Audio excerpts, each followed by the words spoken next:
the things that you guys see when Floyd was 6 years old, he could do that. He could do the stuff that you guys saw when he was in the ring fighting for world titles. He was able to do that as a kid. Was that because he got to see you guys? Because the day he was born, he didn't have a choice. He had no choice at all. I'm Coach Dave. Welcome back to Coach's Corner.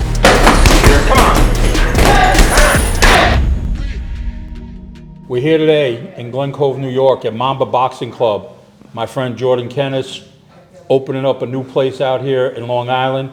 But I am with one of the legendary men of boxing, probably from the first family of boxing, Jeff Mayweather, trainer, former champion, fighter, everything in the game. Welcome, Coach's Corner. Appreciate you taking the time out. Thank you. You know, definitely an honor to talk to you about boxing and your experience here. You know, 47 pro fights, 32-10, a few draws in there. Yeah. IBO champion. Yeah, a few. You know, got a few.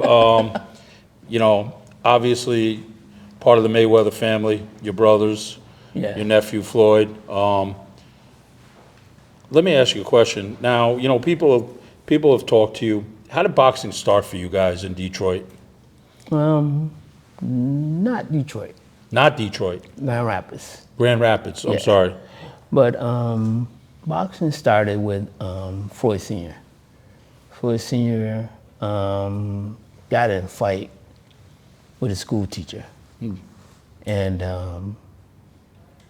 so they put him like in a holding cell. And one of the police officers said, if you want to fight, I have a program. And so he got into that program and fell in love with boxing. And so he was the first one of us to Take start to the boxing. game. Yeah. Then if, you know, kind of trickled down to you, your late brother Roger, yourself. Yeah. I mean, I think that Roger was meant to fight. Roger was always one of those guys that if you say something to me, he's gonna say something back, or he was always ready to fight.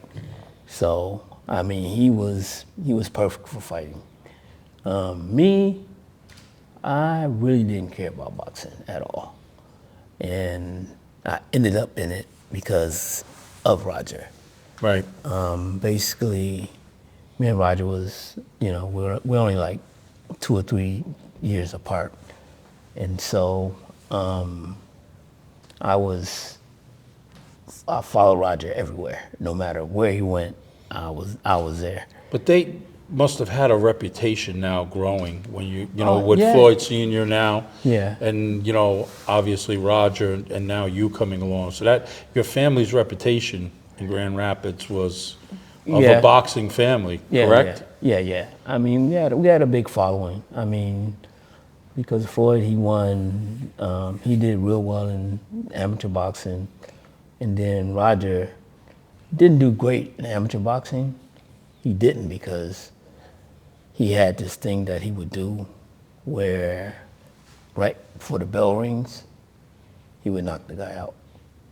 And he did it almost in every fight. So even as an amateur, they banned him, you know, so he couldn't really box. And then he would go other shows to different states and he would fight guys way out of his weight class and still would win, but he would be under a false name. Right. So, I mean, I think Roger was, you know, he's the one that I looked up to. And like I said, we hung out together. We did everything together. I did a whole lot of bad things with him that I never would have done on my own. But that was just part of us growing up. And but it was a different time. It was a different time to grow up in those days where, you know, we don't have the activities and everything else. Boxing was a way of life for you guys, correct? Yeah, that's true. And basically, and of course, nowadays you have social media, so, and it kind of like takes off. And if it takes off for you, I mean, you can become a millionaire at Yeah. doing almost nothing. Yeah. But, I mean, boxing was, like I said, I mean, I didn't love it. And I still would say that I did it because of my brother Roger. Because I went to college first. You fought in college, correct? You fought at Western Michigan as an amateur? Yeah. And National Golden Gloves, was it, would you say they pushed you towards it, and or were you built for it? I don't think they really pushed me toward it. I think what happened was, like I said, I just followed Roger. Roger said, if you're gonna be following me everywhere, and Right. when we went to the gym, he said, you might as well learn how to box. And so that's what I did. I learned how to box. Now, was he him or Floyd Sr. primarily your trainer? Who was working with you more at that time? In your young days? In my young days, it was Roger. Right. Roger worked with me, and like I said, he just said, if you're gonna be here every day, you need to learn how to box. And so, and that one day happened when I'm glad that I learned how to box, because I had a guy that asked me to spar with him, and he was way bigger than me. And he said, you want to spar? And fighters automatically, get annoyed when somebody asks them to fight, because they think that. Yeah, they're calling you out. Yeah, they're trying to put you on the spot in the gym Exactly. where you are, and maybe try to, Yeah, and show so- you up. That's true, and that's how I took it. And the guy really didn't know how to fight at all.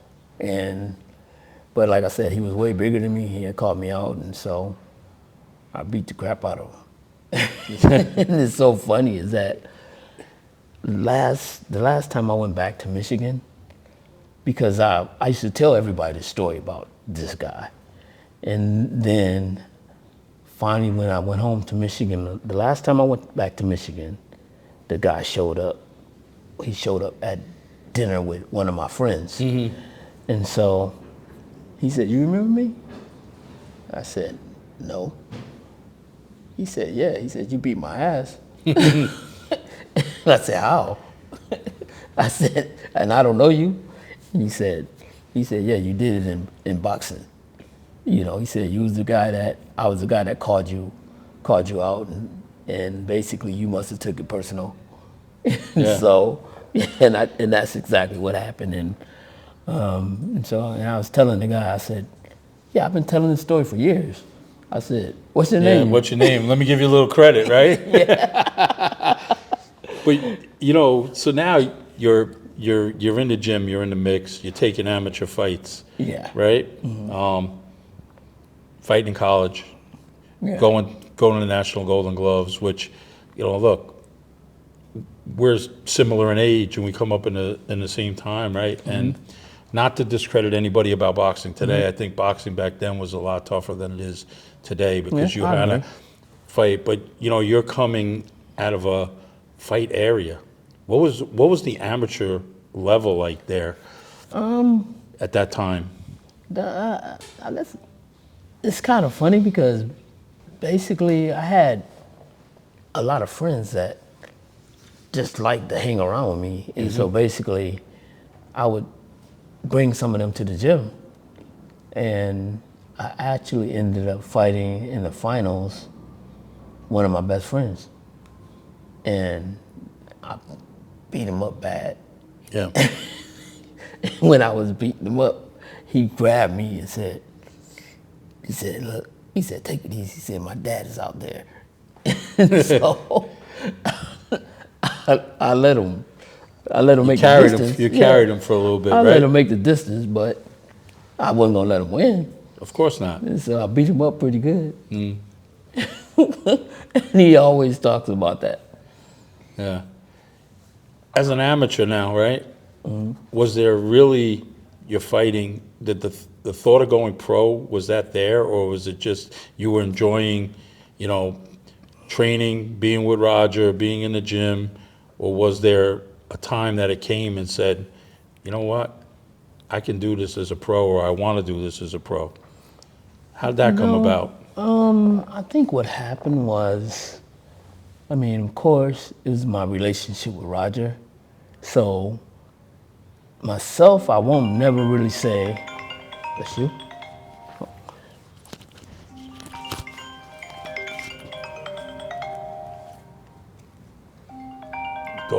I thought I muted it. We'll have to Yeah. edit this. So you were saying, I'm sorry. Oh, yeah. Basically, when I like, what was the question? When was the decision that you thought Oh, that you okay, could become yeah. or wanted to go pro? You know, Well, as an amateur, you know, there's a time that yeah, guys are thinking, right? You know, you're working with fighters. yeah. Is it time to go pro? Do you want to? When did that happen for you? Well, it happened for me, I would say, while I was in college, because I had promised my mom that I was going to go to college and get my degree. And basically, it's kind of like I got my degree for her, and rather than for myself, because I ended up getting stuck in boxing all these years. Right. And that's because of my brother and how close we were. And what happened was, I was walking across the stage getting my diploma, and Roger called me. He called me, but of course I couldn't answer the phone while I was, on stage, walking across stage. But as soon as I sit down, I called him, and by this time he had already started his professional career, and he had actually already won a world title. And so he said, "You want to come to Vegas?" And I thought he was talking about me coming to Vegas just to, Go to Vegas. yeah, just to come out and have fun. Right. But that wasn't his plan. His plan was for me to turn pro. And basically, I think that it was just the fact that he missed the relationship that we had and the things that we used to do together. And so basically, he flew me out to Vegas, and the first thing he said is, "You want one of these cars?" Because by this time he was world champion. He had like about 6 cars in front of his house. And so he said, "Do you want one of these cars?" I said, "No." I said, I'm going home." And so he said, "No, you ain't."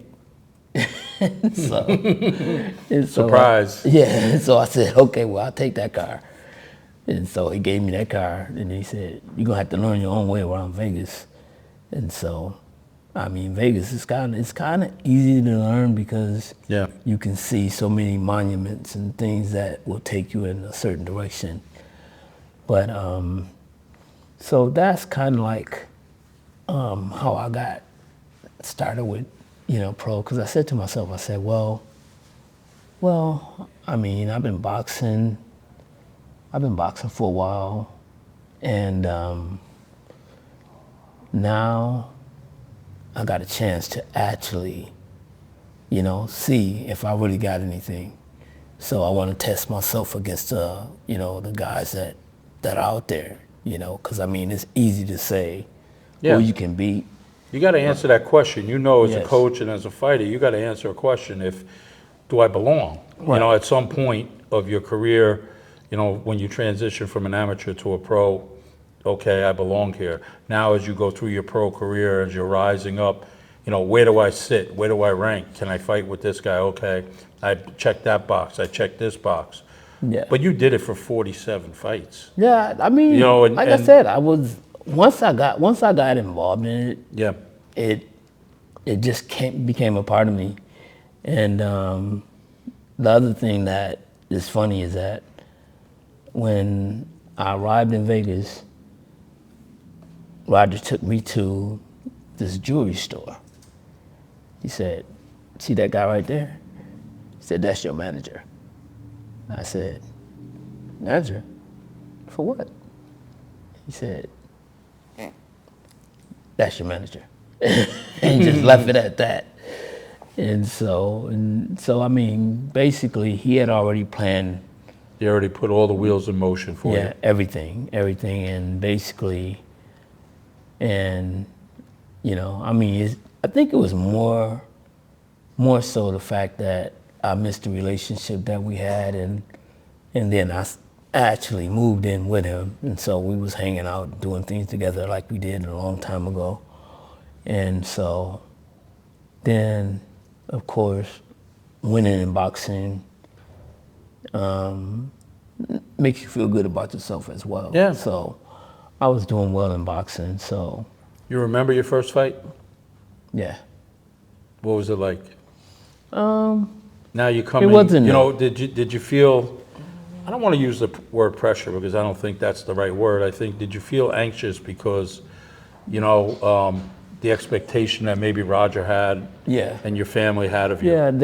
Because they already had names. Yeah. Everybody knew, especially Roger, because he was world champion already. And so I remember the fight as a guy. It's kind of weird, I mean, it wasn't a guy he wasn't a good fighter, but he was just swinging wild punches. And basically, then I hit him, I mean, the one thing that I used to do all the time is when I'm practicing, I used to do this all the time. Uppercut, hook, right hand. Uppercut, hook, right hand. And basically what happened was I threw an uppercut, hook, right hand. Caught him in between. I caught him, but I didn't know where he was at.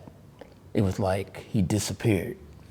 And so basically, once he disappeared, I'm looking around, he's on the ground. He's on the ground. Yeah, and I said, I said, maybe I can do this. Yeah. And I think that's how I got stuck in boxing. Now, in your career, Roger's fighting. Are you guys sparring and working together, or? Yeah, me and Roger, we used to work together from time to time, but he used to punch too hard. He was a little bigger. No, he wasn't bigger. He just could punch harder. Yeah. A whole lot harder. Yeah, a lot harder, right? Yeah. Now, So- who's training you at this time? Because Roger's fighting, right? Floyd Sr. is not working with you at this time, correct? No. Roger was kind of like Overseeing. my part-time trainer. Right. And then I had like Miguel Diaz, Okay. and I also had this other guy named Tyrone Boone. And they both were helping me. But for the most part, I mean, I don't think either one of them really know a whole lot about boxing. But, I mean, but I needed somebody. So. Right, you needed somebody in the corner. Roger's still fighting at the time, so Yeah. he's not accessible all the time, maybe when you're fighting or in camp and everything else. But he's giving you advice and, Yeah, he's and giving bringing me you pointers along. and things, but yeah, and so, I mean, like I said, I mean, it's weird to me because sometimes I regret that I even box and not fulfill things that I promised my mom. Mm-hmm. But I can't reverse it. Well, if you didn't box, what would you do, Jeff? What was it? If it wasn't boxing, what was it? Well, I mean, I had a degree in graphic design, so I could have been doing something in that field. But it was so funny because, I mean, things just happened so fast. Like I said, things happen so fast when. But you're being successful. So, like, you're not, you're fighting and it's moving quick for you, but you're winning. Yeah. And you're moving, right? So now it's even like you're there. Yeah, it becomes a part of me. You're not a guy who's just surviving. You're being successful. Yeah. You became a world champion, IBO champion, right? So you moved in a direction that was, there was success there. Yeah. And basically is, and that's one thing that, I think anyone that gets involved in boxing want to achieve something, I mean, myself, of course, I wanted to be a WBC, WBA Right. champion, whatever, but still that didn't happen, but still I was a world champion. So, I fulfilled my dream, and right after that, I had already made up my mind that it's time for me to walk away now. I mean, Because this is what I started, and I did achieve at least my goal of being a champion. so, you are a coach, so when it's time to walk away or whatever, but as a coach and even as a fighter, every fighter's dream is to be a champion. Right. Whether it's WBC, WBA, Right. whatever it is, become a champion. That's what we're all chasing, right? Right. We're all chasing that. But, you're such a humble individual to sit here and listen to you speak. What I can't see is like, man, you had a successful career. Like, as a coach, you had over 30 wins in boxing. Yeah. To get to 20 wins in boxing, most people is a successful career, no matter who you fight. Yeah. Everybody's gonna say, oh, you didn't fight nobody. Right. Well, try to go get 20 wins in boxing. Try to get 10. Try to Right. get 5, right? Those are all little achievements, right? It's hard. It's not easy Yeah. for what you did, or anybody, right? But to see that, and was there the competition between you and your brothers as your career is going on? Was there that little bit of competition that made you guys better? I don't think so. Right. I think that because I always looked up to my brothers. Yeah. And I never considered myself on their level. But so I never compared myself to either one of Right. them. And What was the conversation at the dinner table like as you guys are in the fight game in the prime? A lot of trash talking? Was it like strategy where you like, okay, well, me and Roger talked strategy. Right. Because Floyd was a little older than me. Floyd was like 10 years older than me. okay. But Roger and Floyd, they used to spar each other every now and then. And but Roger was different. He was totally different than me and Floyd. Roger could punch. I'm talking about, he was like 118 pounds, and he would spar with guys like 160 pounds, and sometimes knock them out. Now, I don't know where it came from. Yeah. As a coach for yourself now, right? We don't see that, right? You wouldn't match your smaller guys No. today with bigger guys, right? And I think that's just the way boxing was and how it's changed and everything else. But you had so much experience and being in the ring, different looks from your brother, different from Roger, Yeah. different from Floyd Sr. And after your career, did you think you were going to be a coach now when boxing was over? Was that like, okay, I'm done, I made my run? Was the thought in your head to stay in the game and become a coach? Nope. What happened was, one of my best friends, he used to fight, and actually it's kind of funny because me and him was in the same weight class. And I think it was kind of like we thought that both of us were going to end up fighting each other. And so one day he said to me, hey, you want to be my trainer? I said, I don't know how to be a trainer. I said, I never trained nobody. Mm-hmm. And so he said, but he used to listen to me like out in the audience. He would always hear my voice telling him to do the right things. And he said, well, you know what you're talking about. And so basically, I said, well, I guess I'll give it a try. And I gave it a try, and I got him to fight for a world title. I mean, I'm talking about a legitimate world title. He fought for the WBC title. I forgot against his, it was some Mexican guy, but he was a champion. But then that's when I knew that, that I think I can do this. Because one thing is that I felt that I took a guy with no following, nobody really knows nothing about him, and I took him all the way to a world title. And then after that, I just continued. The door opens after that. Yeah. People are calling you, right? People are looking to see what you do and everything like that. It's funny you say that because basically what ended up happening for me was Shannon Briggs. Yeah.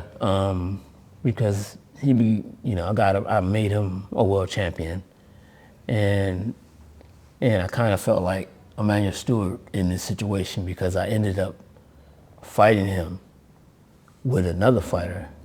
Well, I was in Braglikov, correct? Bragimov, yeah. Yeah, Bragimov, yeah. Yeah, and we took the title from him. And, but, I mean, I was grateful that Scott Hirsch, his manager, because he reached out to me, and I was like, somebody reaching out to me?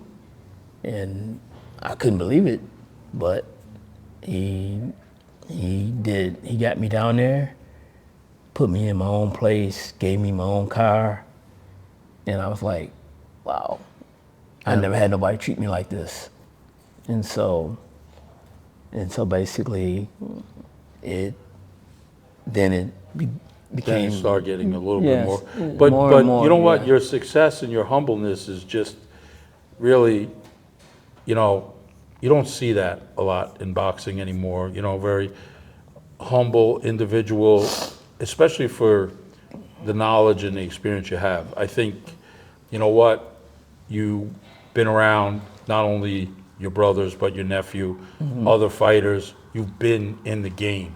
You've seen things as a fighter and as a coach that a lot of people don't go through. Right. Talk to me about your training style. Because you know what? We've seen Roger, right? We've seen Floyd Sr. But, I've watched some of your fighters, and I've watched you in corners. You have a very easy style. So when you're working, when you're preparing somebody, what is your style as a coach? Well, I think that my style might be a little different than a lot of trainers because a lot of trainers just copy other trainers. I don't do that.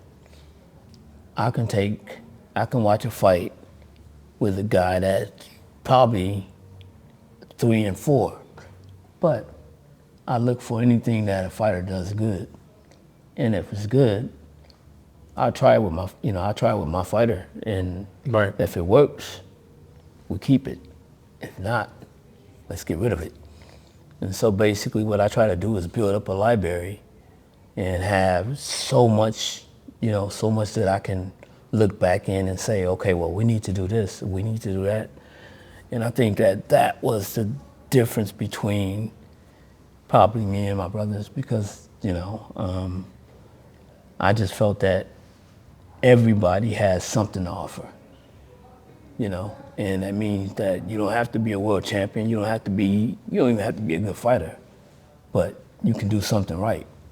And if that something right works, and I see it works, I'm gonna try it. Yeah, well, that's what makes a good coach, if you're able to take something and make somebody better.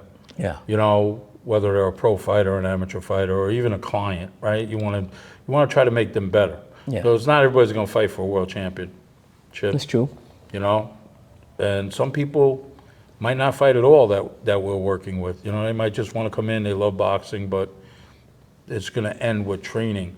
Camp life with fighters.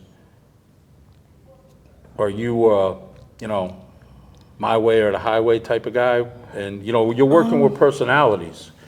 Well, I think just because of the fact that, I'm kind of very laid back, that, and I'm not I'm not a coach that's going to be yelling at you or anything like that. I just try to talk to a person, and pass on wisdom rather than arguing with you or anything like that. Right. So, for me, when I was in training camp, I never really had problems out of anybody. Like when I was training Shannon Briggs, he had other guys. Right. I was brought in as the head coach, but he had other guys that are already on his team. And basically, all those guys that were on his team wasn't doing nothing but kissing his ass. Oh, yes, guys. Yeah. And so basically. So, Shannon's a big personality, Yeah. right? People who know boxing and know who he is. He's Right. big person, big heavyweight back in the day.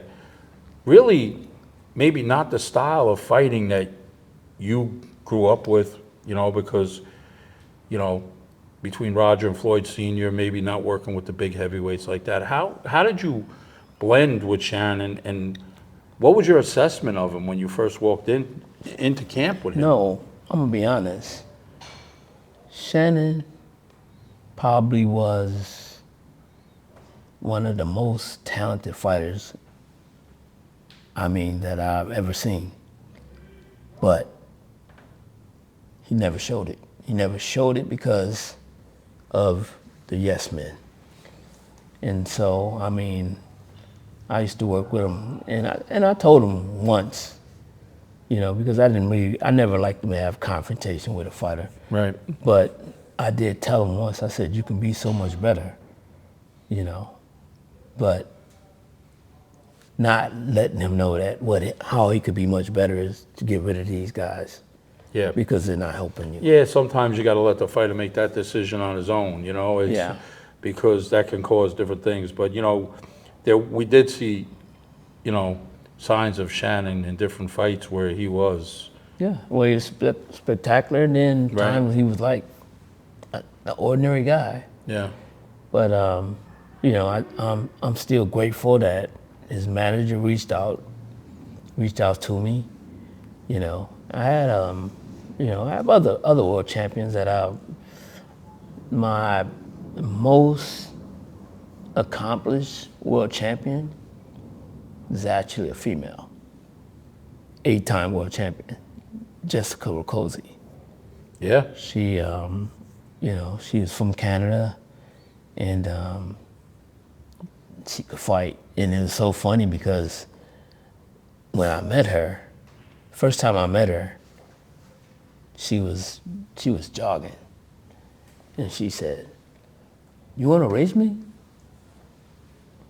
I didn't even know who she was. Yeah.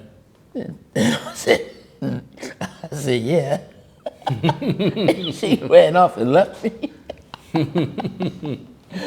But she became a great fighter. She became a great fighter. She was very, very humble, very nice, and like I said, she was the most accomplished fighter that I had, and there's been other world champions that I work with. I don't know if you guys know of Calvin Concrete Davis. Yes, sir. Yeah, I trained him too. One of my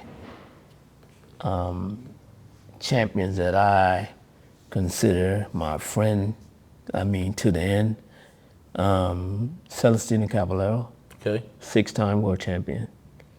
I need to ask you one thing on Jessica. How would you rate her today in the female game? Do you think she was a little bit of ahead of her time yeah, where the I females think were, so, where yeah. today we're seeing?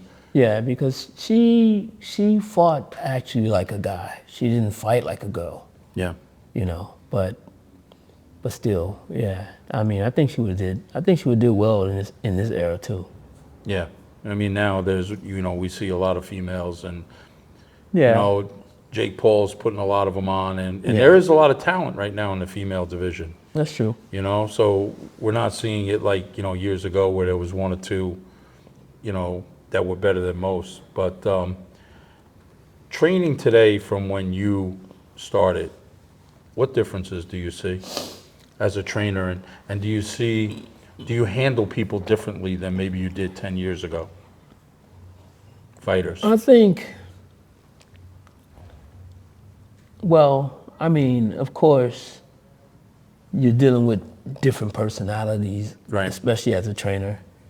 And I try my best to, because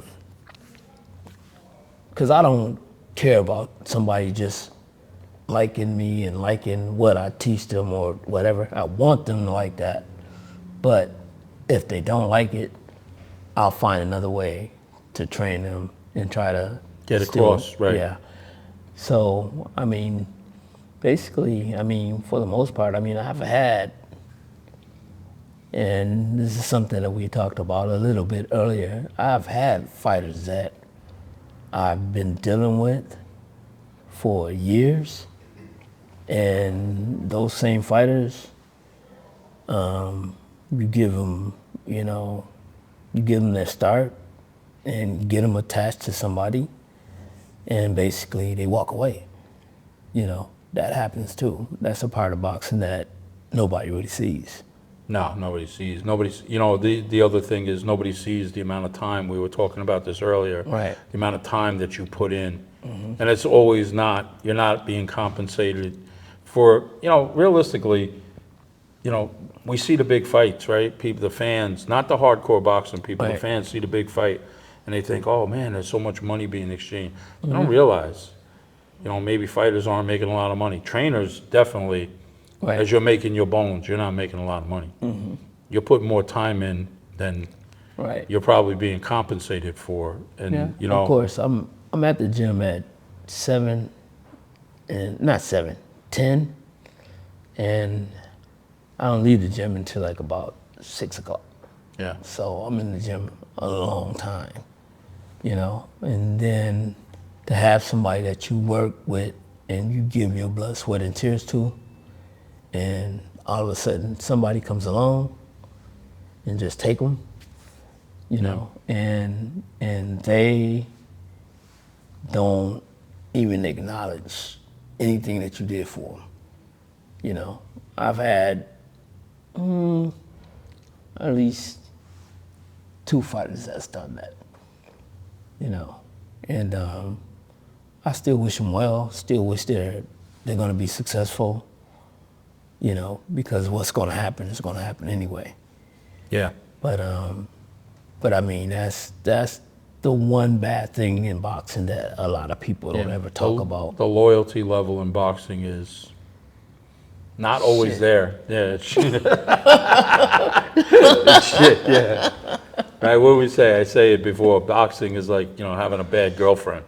Yeah. It's like, it's just, your training style, did you take a little bit from Floyd and Roger and twist it on your own, or how would you Yeah, I would say it I is? would, I would say that, because I mean, I think that Roger took something from Floyd. I took something from Roger, and I always liked Floyd Sr. Way of training, because he was like super fast. Yeah. I mean, and basically, and that's how I wanted to train, because it looked so good. But once I start training, I realized that I can't just be my brother. I gotta come You gotta up have with your my own identity. Yeah, I gotta have, yeah. You gotta And- have that. Yep, and basically that's what like I said, that's when I started reaching. I would watch films of guys that, with 3 or 4 fights, guys that, some of the great fighters, and I try to add anything I can Right. that I see that was good. And I, like I said, I took it away and built a library, and let's go back and let's use this. Let's see if it works. Listen, somebody told me a quote, and I'm probably gonna get this wrong, but the basic end of it is, great artists copy. Yeah, I agree with that. So yeah, we're looking at fighter styles coaches, what we can do better. I mean, for me, I'm a film guy, so I love to watch film. I can break it down pretty good. But I come out of the day, too, that we didn't have social media. You actually had to watch film of a fighter, VHS or Right. film. So, you couldn't just sit there on your phone, boom, boom, boom, boom, boom. Right. So you actually had to break it down, right? That's if you were able to get film on a fighter. Right. Yeah. A lot of times back then you couldn't get film. Yeah, it was hard and stuff like that. But Jake Paul, big event tonight. What are your thoughts on Jake Paul for boxing? I think that Jake Paul, at first, I really thought that he was bad for boxing. I mean, really bad. But I don't think so now because I see another side of him. I see, don't get me wrong, I think that his fights are still staged and things like that. But I'm talking about what he's done for boxing and in terms of the paydays, in terms of female boxing. I think that he did a great job for female boxing. Yeah. And I applaud him for doing what he's done for female boxing. I think in a general aspect of it is, in the beginning, everybody's like, what's going on here, He doesn't really have to box. He has enough money Right. that doesn't have to box, right? He trains very hard for a guy who doesn't have an amateur background. Right. He trains hard. I've had a few people that I know and spoke to that were in camp with him. I give it to him. He's getting better, considering he started behind the curve. He didn't start at 8 years old, 9 years old with a big amateur background like a lot of people.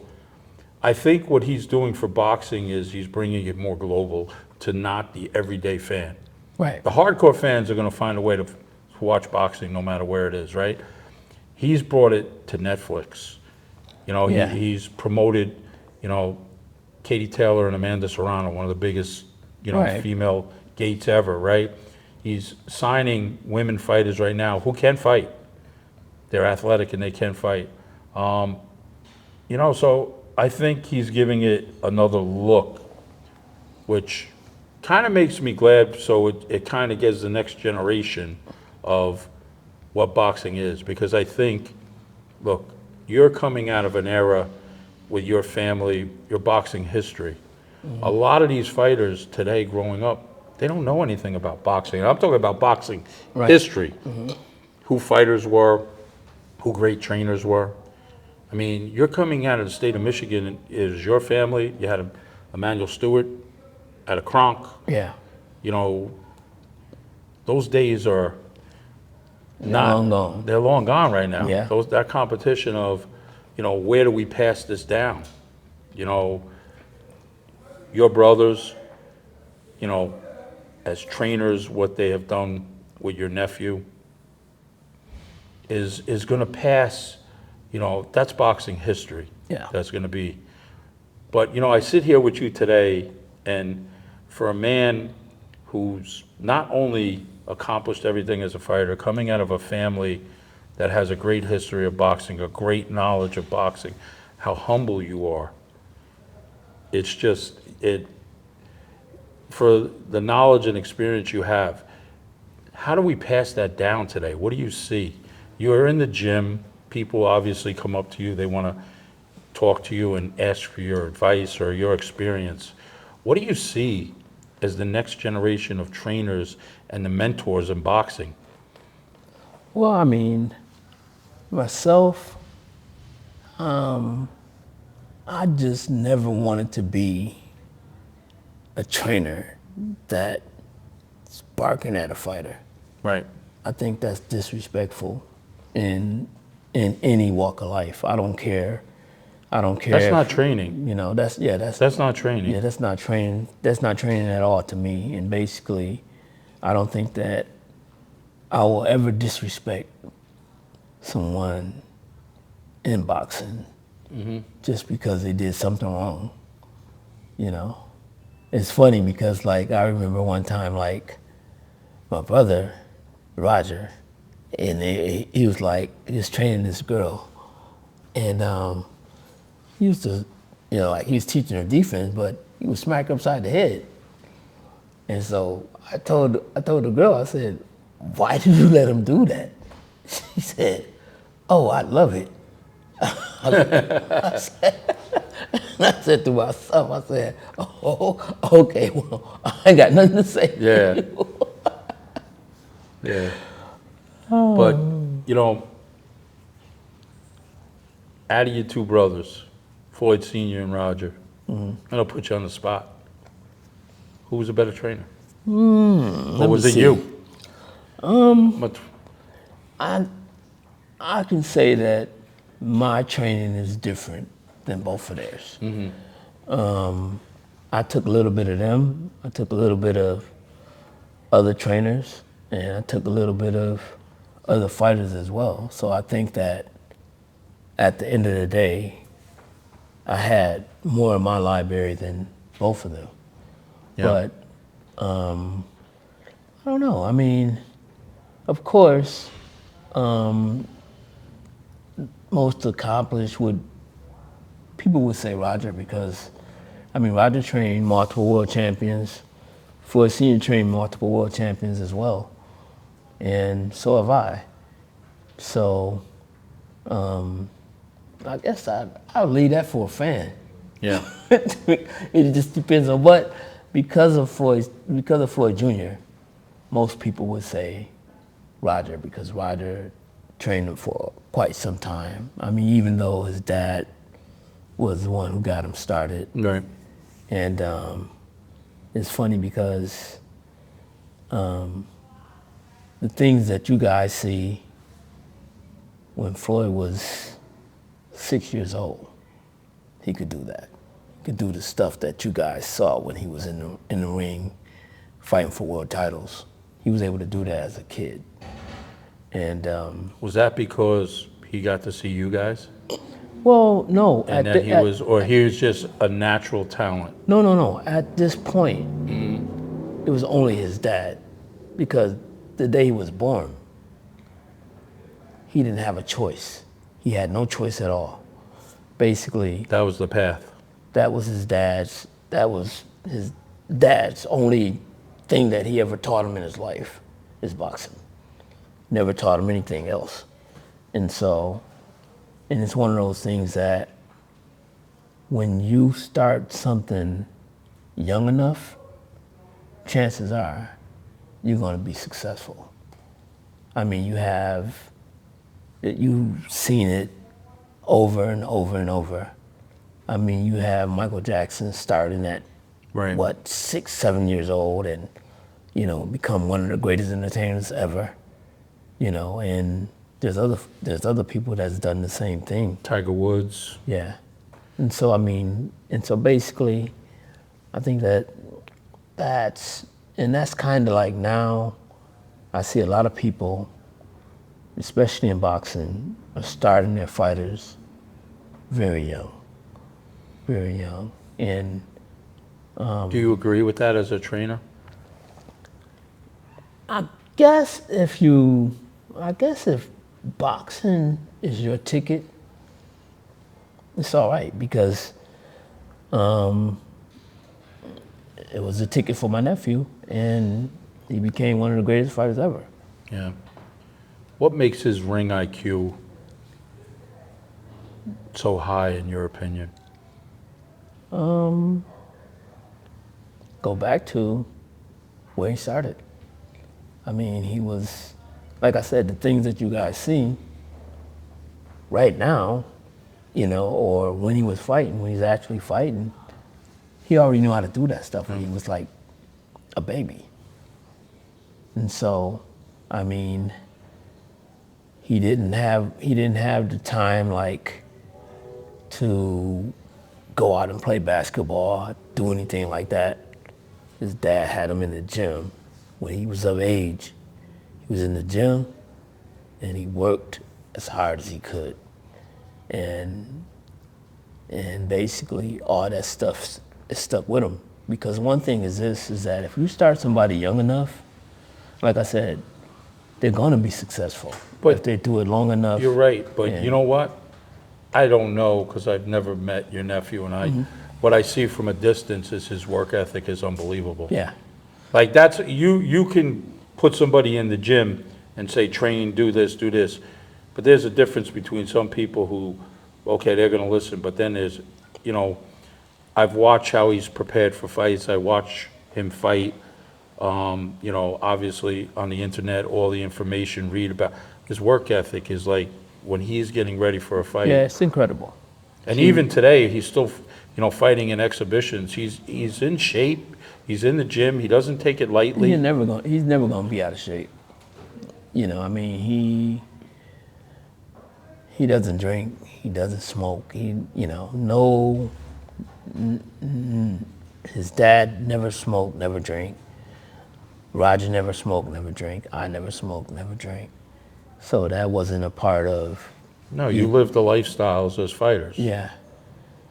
And basically, and it's funny because when I was in school, when I was like in like the 7th grade or so, I had lots of friends that wanted me to get high. I said no. I ain't never gonna do that. Not that I knew that what being high was. It's just that I knew I was never gonna do it. Yeah, a lot of people to answer to. Yeah. So, you know, you're here today in New York.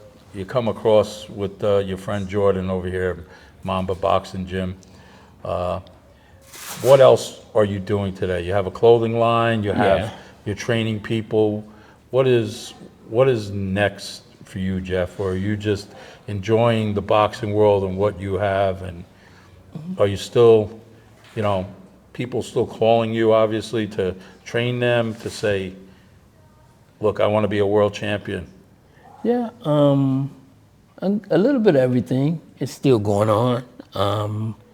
I have a lot of fighters because I have like a website where I have fighters that just want, if they come into Vegas, that want to be trained, I'll train them. And of course, I have a clothing line that I'm working on right now. And basically it's called Chaos. Chaos,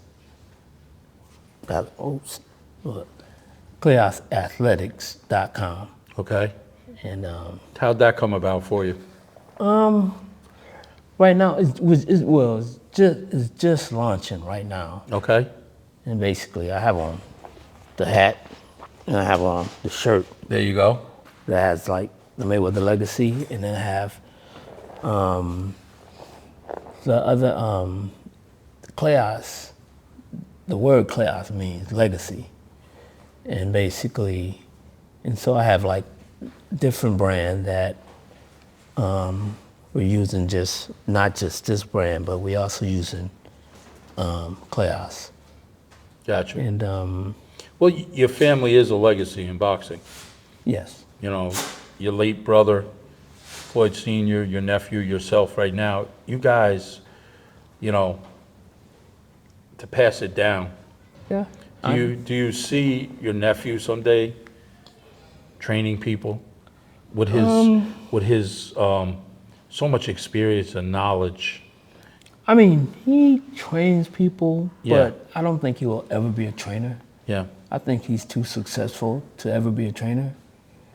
And like most great fighters, don't never be a good trainer because they want to make that person who they were. Correct. And sometimes that don't work.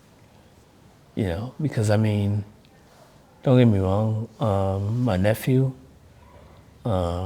his dad pushed him hard, really, really hard. Just like we used to call his dad Joe Jackson. No, okay.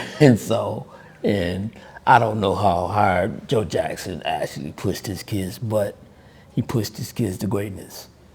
And Floyd did the exact same thing. Right. But you know, but I mean that's a big price to pay though. You know, because you never know if that child is going to like you or that child is going to hate you. So, I mean, it's one of those fine lines. Yeah. But it worked for Floyd. And, undefeated fighter. yeah. Many people say the greatest fighter of all time.